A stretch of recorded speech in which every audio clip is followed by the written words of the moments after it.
poder infectam a saúde mental. Você pode negar Deus, você pode negar seus amigos, você pode negar as pessoas com as quais conviveu, mas jamais você pode negar a sua história. E no programa de hoje, Kaique, a gente vai falar aqui como controlar a ansiedade e ter uma vida emocional saudável. E para falar sobre isso, estamos aqui com Augusto Cury. Atualmente sou o psiquiatra mais lido do mundo, publicado em mais de 90 países. Uma criança de 7 anos de idade hoje tem mais informações que Abraham Lincoln tinha na década de 60, no século XIX. Por que as pessoas estão insatisfeitas, como você disse, Kaique? Elas precisam de muitos para sentir pouco. Eu nunca vou entender na realidade intrínseca, mas se eu esvaziar de mim mesmo, eu posso perceber mais do que o outro é, na essência do que o outro é. Tudo é pensamento. Vocês não conseguiriam fazer esse podcast se não usasse o pensamento como instrumento. Então, estudar o pensamento é estudar a última fronteira da ciência. Quando eu estudei a mente de Cristo sob os ângulos da psiquiatria, eu me perguntava que homem era este que fazia das pequenas flores um espetáculo aos seus olhos. Nunca se esqueça que os segredos da felicidade se encontram nas coisas simples e anônimas.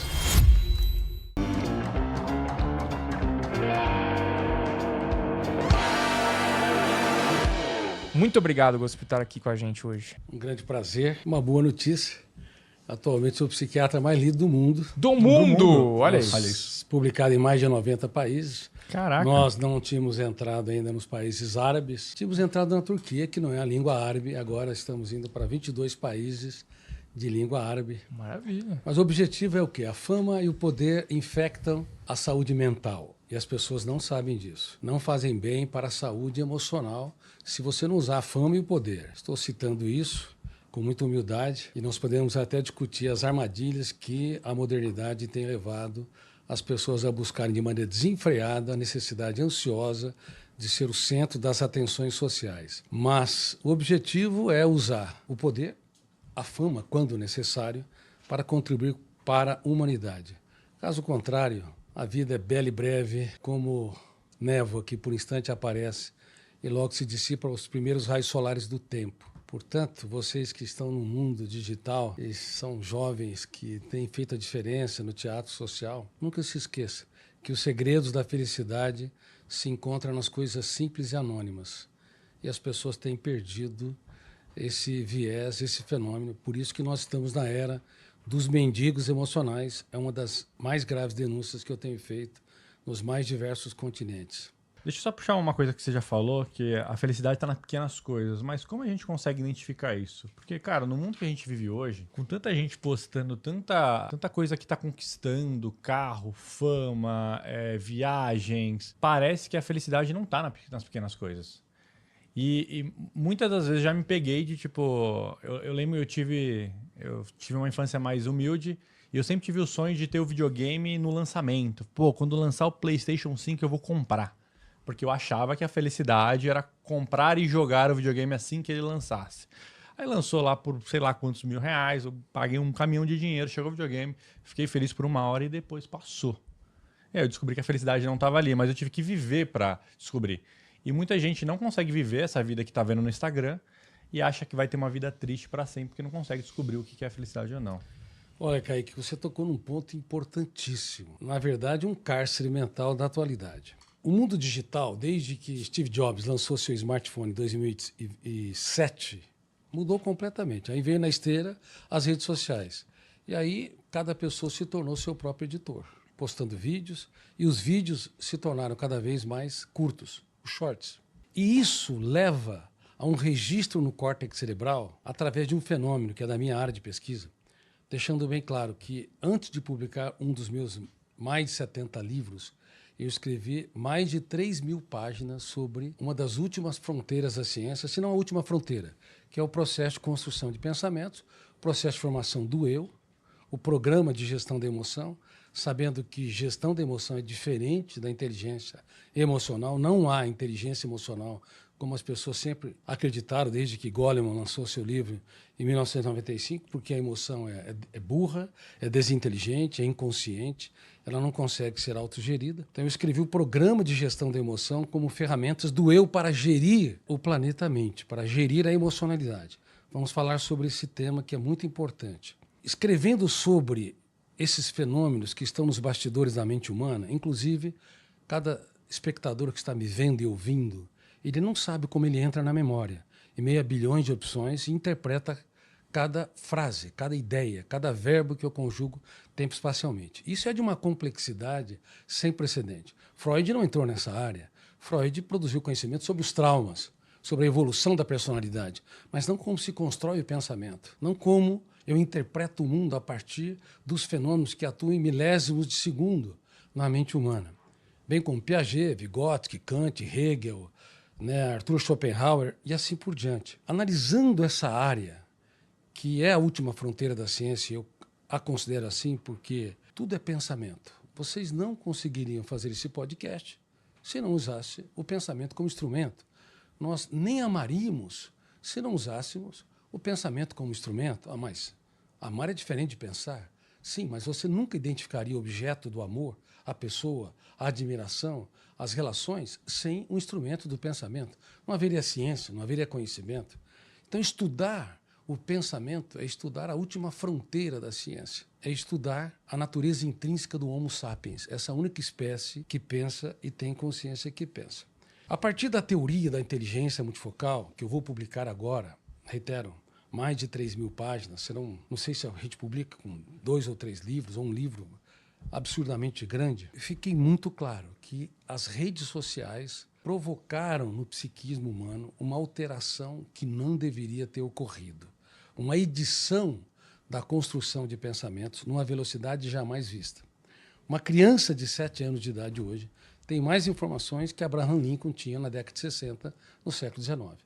Mais do que John Kennedy na década de 60 do século XX, quando dirigiu os Estados Unidos no auge da Guerra Fria. Esse excesso de informação é registrado por um fenômeno que eu tive o privilégio de descobrir e descrever, chamado fenômeno RAM, Registro Automático da Memória. Ele é o biógrafo do cérebro.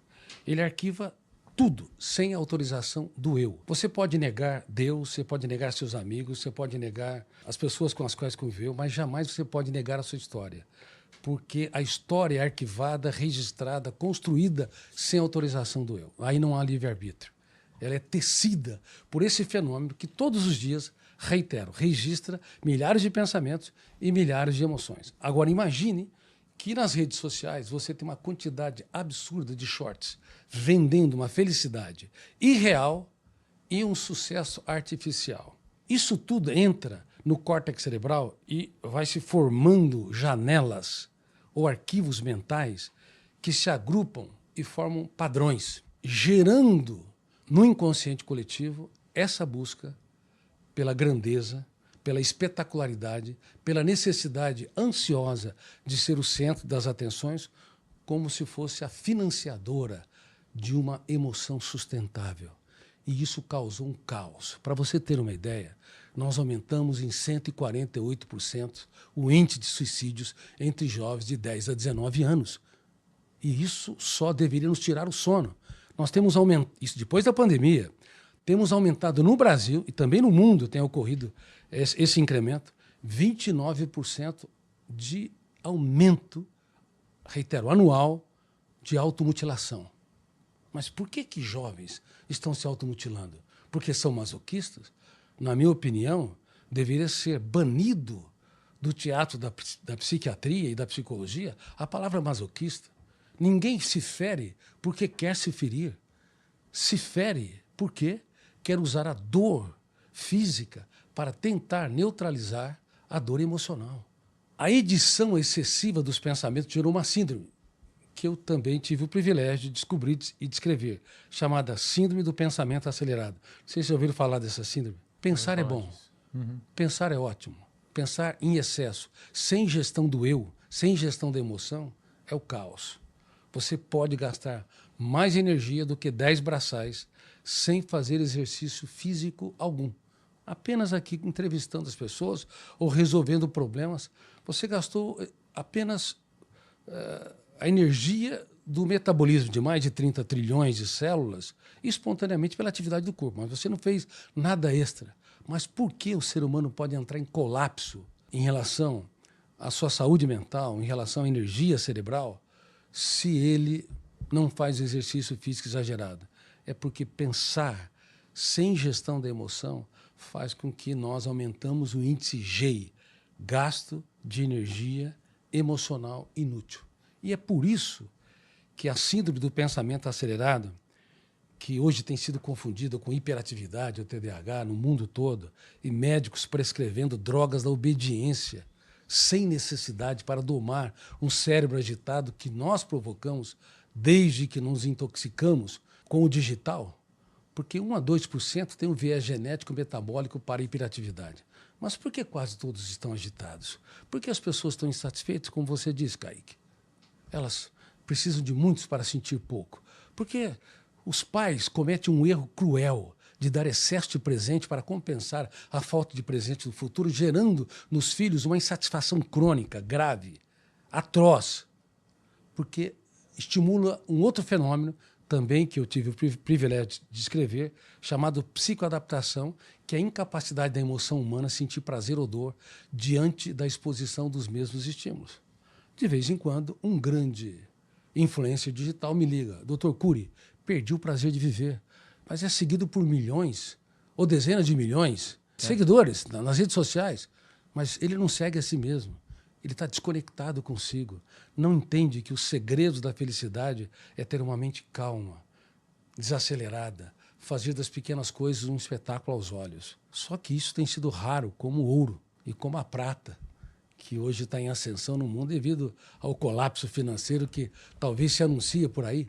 Infelizmente, nós estamos na era das pessoas que precisam de muitos estímulos para sentir migalhas de prazer. E isso é um ponto fora da curva.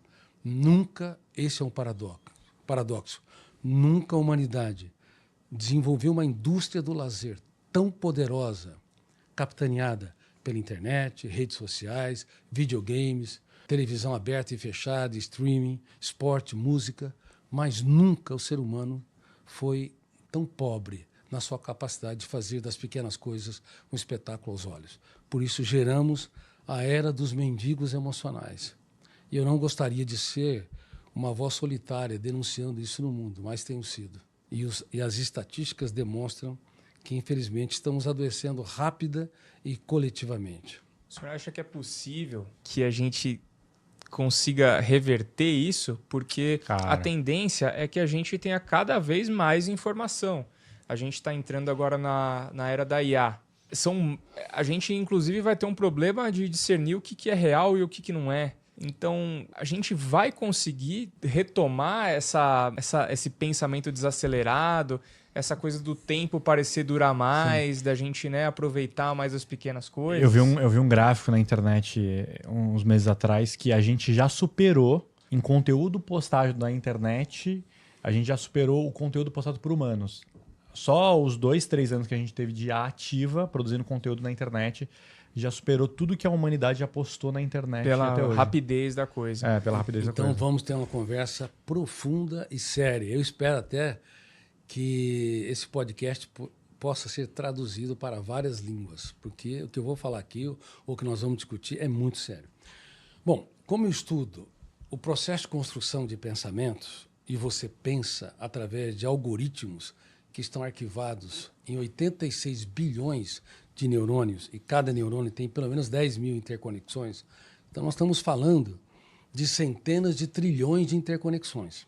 E todas as experiências que você teve, que aquele que nos está ouvindo teve, ou seja, perdas, fracassos, frustrações, alegrias, tristezas, apoio, ensino de matérias clássicas como matemática, física e química, estão arquivadas no córtex cerebral. Você nunca apaga a memória.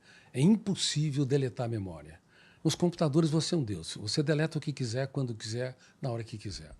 No córtex cerebral é impossível. A não ser que se houver uma injúria física, um mal de Alzheimer, tumor cerebral, um acidente vascular cerebral ou um traumatismo crânioencefálico.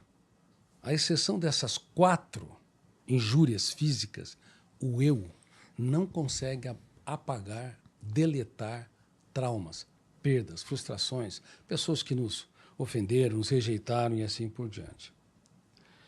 O que eu quero dizer com isso? Que inferência eu quero fazer? A mente humana ela é diferente da IA. Como eu estudo o processo de construção de pensamentos, eu também estudo o que está ocorrendo com a IA.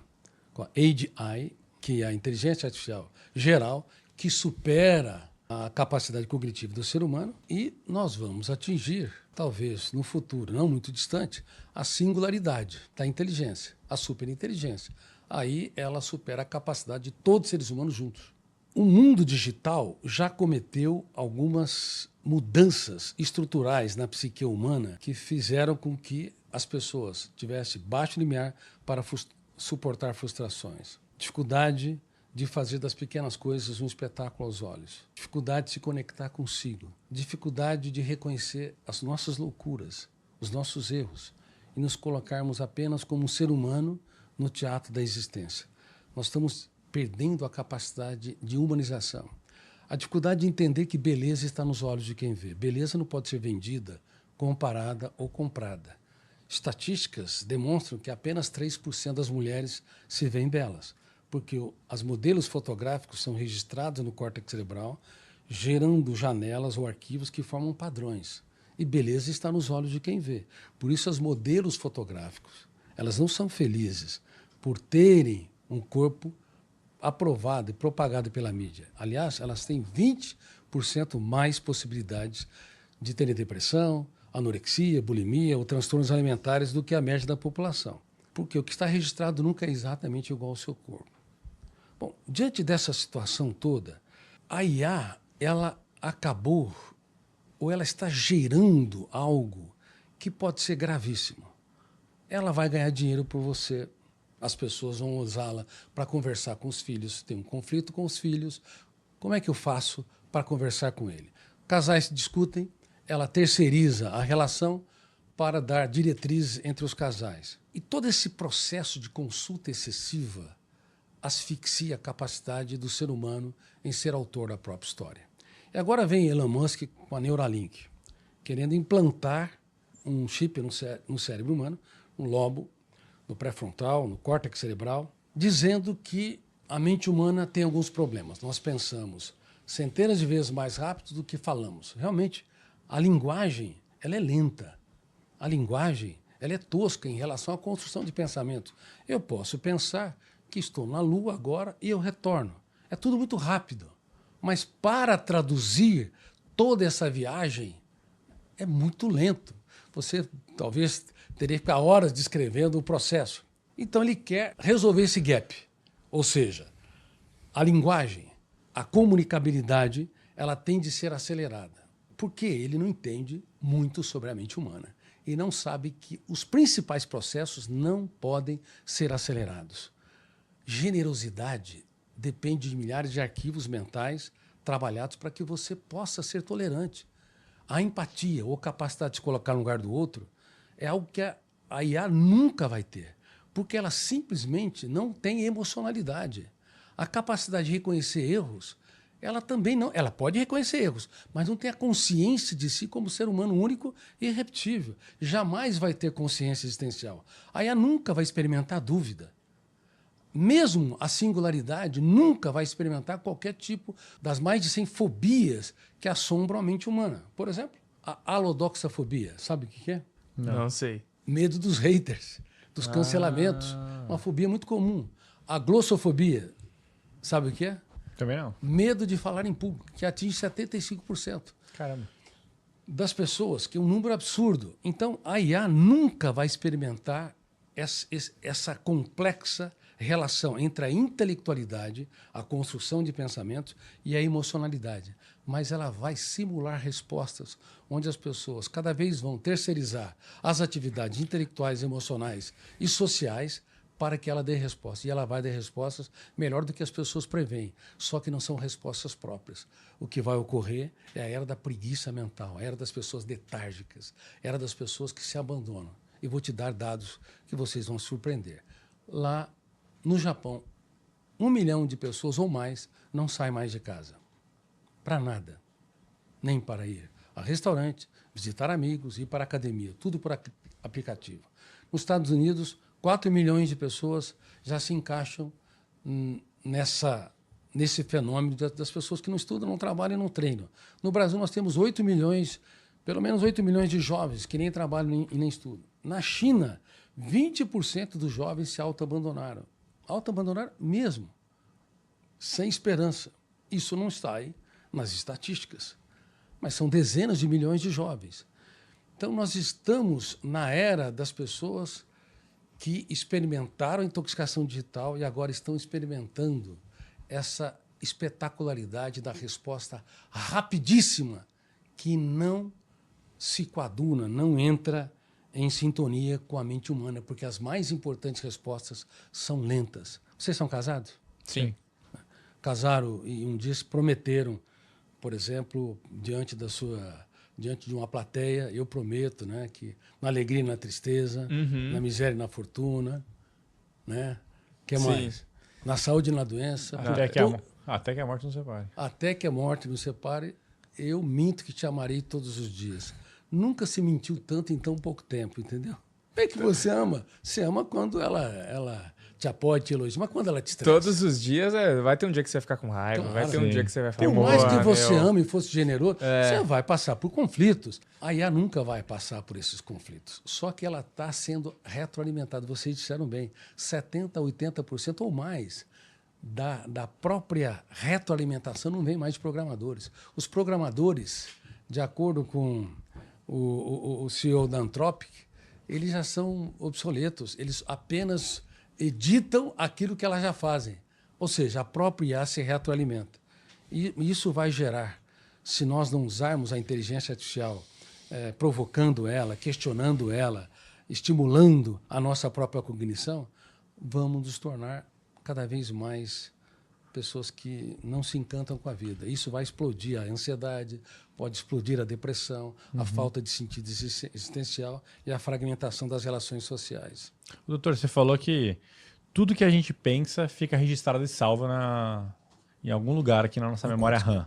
Principalmente as mulheres. Principalmente as mulheres, que minha mulher... Ela nunca vai deixar você esquecer de nada. Nunca vai esquecer de nada que eu fiz. Errou há 10 anos atrás, 15 anos atrás. Nós, hein?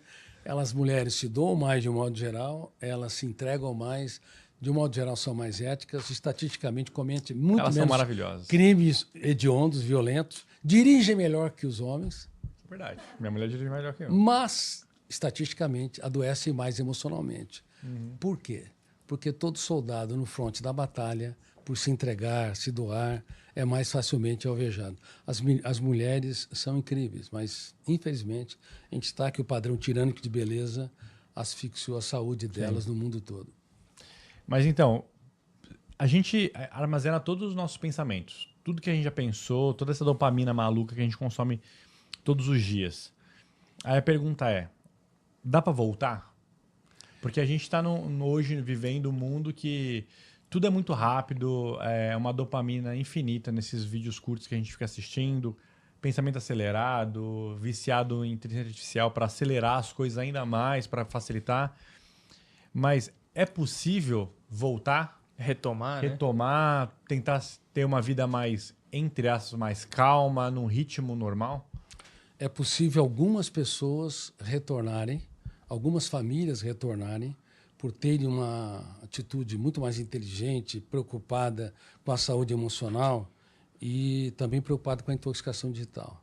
Mas, provavelmente, 90% ou 99% das famílias do teatro da humanidade não retornarão. Mas elas podem mitigar, diminuir os efeitos dramáticos dessa hiperaceleração de pensamento, dessa quantidade absurda de estímulos que gera dopamina barata.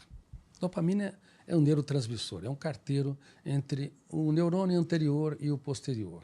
Ele envia as mensagens. A dopamina e a serotonina são duas moléculas de ouro para regular a emocionalidade. Mas elas podem, se superexcitadas, gerar consequências graves. E vou te dar um exemplo aqui, que raramente eu comento, e é um assunto muito complexo. Vou fazer pergunta. Eu vou entrevistar vocês dois agora, se me permitem. Claro. Por favor.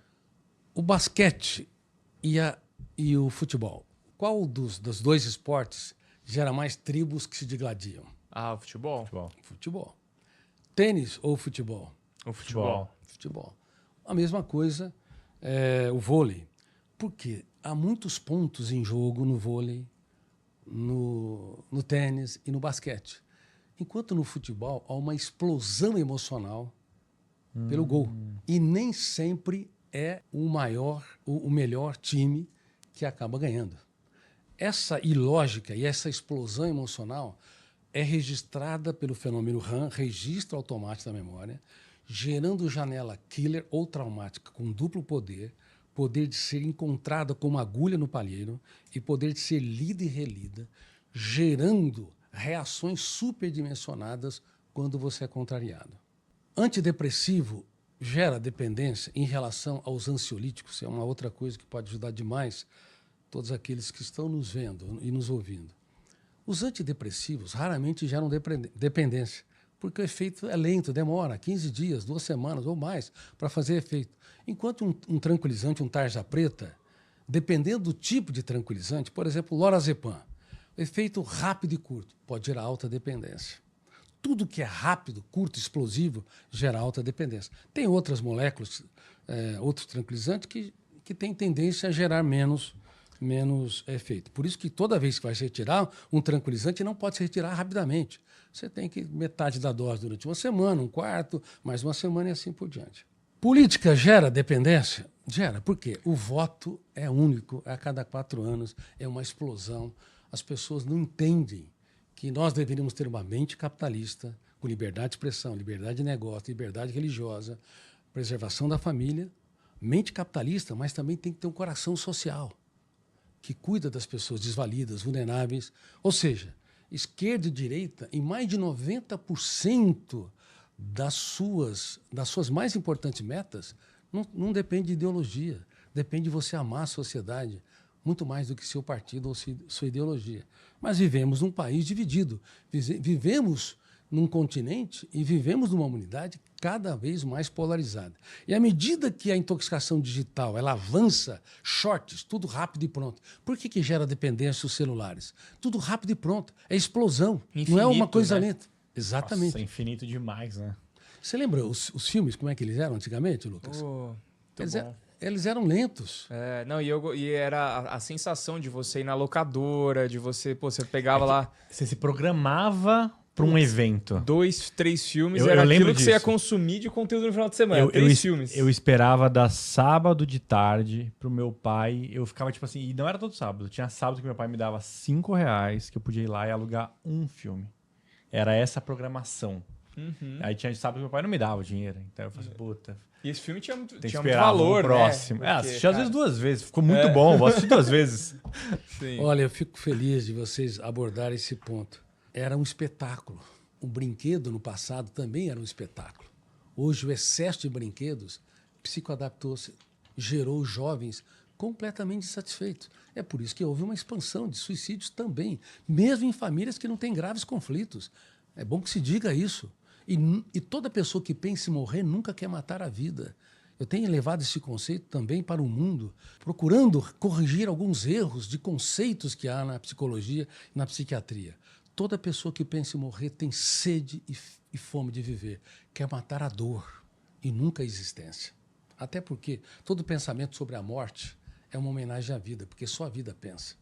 Então as pessoas querem matar o autoabandono, sentimento de culpa, complexo de inferioridade, sentimento de não pertencimento, angústia, solidão e assim por diante.